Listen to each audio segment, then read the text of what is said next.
కలిపురుషుడు స్వామి గురువంటే ఎవరు, అతని గురించి మీరు ప్రత్యేకించి చెబుతున్నారే, అతని గొప్పతనం ఏమిటి అని అడిగాడు. బ్రహ్మ ఇలా చెప్పాడు.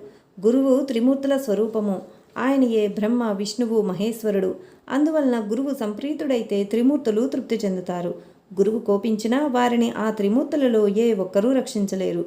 గురువు తన శిష్యునికి తత్వం ఉపదేశించి పాపం నశింపజేసి అతని యందు బ్రహ్మజ్ఞానం కలిగించి అతన్ని శాశ్వతంగా దుఃఖం నుండి తరింపజేస్తాడు.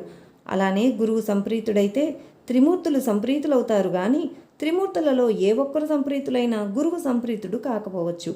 కనుక ఎవడు శాస్త్రానుసారం గురువును సేవించి ఆయన ప్రీతికి పాత్రుడవుతాడో అట్టి శిష్యుడు తానే బ్రహ్మ అవుతాడు. అతనికి తీర్థయాత్రలు, వ్రతాలు, తపస్సు చేసిన ఫలితమంతా గురుసేవ వల్లనే లభిస్తుంది. గురువు వల్లనే శిష్యునికి వర్ణాశ్రమ ధర్మాలు, సదాచారము, సదసద్వివేకము, కర్మాచరణ, భక్తి, వైరాగ్యము, ముక్తి కూడా లభిస్తాయి. గురువు లేనిదే మోక్షం లభించదు. కారణం గురువు లేనిదే శాస్త్ర శ్రవణము, తత్వశ్రవణము లభించవు.